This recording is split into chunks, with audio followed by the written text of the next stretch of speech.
Baik, tadi di situ berbicara surat An-Nur, ya, surah ke-24 ayat 31. Itu berbicara tentang hijab. Ya, lebih tepatnya dasar hijab yang berbentuk yang paling dasar, yaitu kerudung.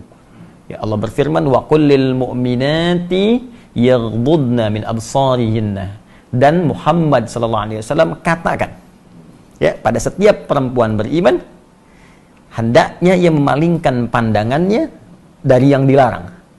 Ya, palingkan pandangannya dari yang dilarang. Wa yahfazna furujahunna, dan jaga kehormatan dirinya. Ya, jangan berzina, jangan selingkuh. Nah, yang paling menarik sampai nanti muncul kalimat dari Allah Subhanahu wa taala, wal yadribna bi khumurihinna ala juyubihinna. Ya. Ya, kata Allah sebelumnya, wala yubdina illa ma dhahara minha, ya, jangan menampakkan tampilan dirinya kecuali yang tampak saja. Ada yang menafsirkan nanti wajah dengan telapak tangan. Kemudian, nah ini dia, pakaikan kerudungnya sampai dengan ke dada. Ya, sampaikan pada perempuan pakai kerudung, ya, batas paling minimalnya sampai ke dada. Kalimat Qur'annya ini berbunyi katakan, sampaikan. Kemudian jangan. Ya. Kemudian perintahkan untuk melakukan. Jadi bahasa Qur'annya itu kalimatnya, qul, katakan. Ya. Kemudian hendaklah. Nah, ini ketika ada satu kalimat dari atas, ya, kepada yang bawah, tingkat yang tinggi kepada yang rendah, ya, dari Allah Subhanahu wa taala tingkat paling tinggi kepada nabi utusannya, maka dalam bahasa Arab disebut amar sifatnya, perintah. So gini, saya pimpinan di perusahaan nih. Ya. Anda karyawan. Saya katakan begini misalnya, tolong ke bawah. Ya, baik. Ambil teh di bawah. Baik. Maka sifatnya apa? Perintah kan? Tapi kan saya nggak katakan wajib, tidak kan? Saya katakan perintah, tolong ke bawah, ambil teh. Nah, ini Allah menyampaikan kepada Nabi, katakan pada semua perempuan-perempuan, palingkan wajahnya dari yang dilarang. Jaga kehormatan dirinya, jangan berzina, jangan tampakkan bagian tubuhnya kecuali yang biasa nampak saja. Baik, ada yang mengatakan wajah dan telapak tangan, lalu pakai kerudung sampai ke dada.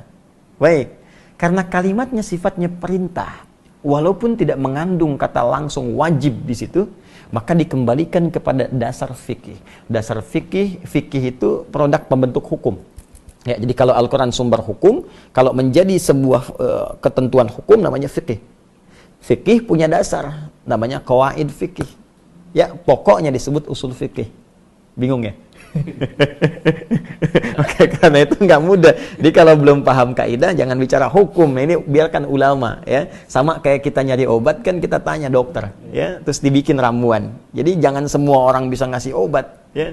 Semua ada spesialisasinya.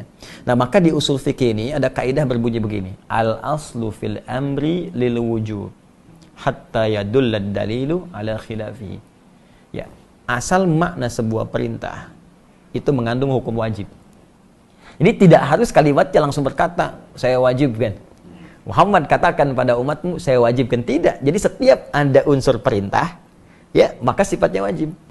Setiap ada unsur larangan, jangan. Ya, jangan itu kan perintah untuk meninggalkan, disebut larangan. Perintah mengerjakan, perintah meninggalkan. Perintah meninggalkan disebut nahyun, larangan. Perintah mengerjakan disebut amrun, lakukan. Ya, maka sepanjang ada kalimat dari Allah, kerjakan, lakukan, itu sifatnya perintah. Maka dalam kaidah dasar fikih, dasar hukum Islam, jika ada nada perintah, maka sifatnya wajib. Kecuali ada keterangan lain yang menjadikan kewajiban itu turun tingkat hukumnya menjadi sunnah atau mubah standar.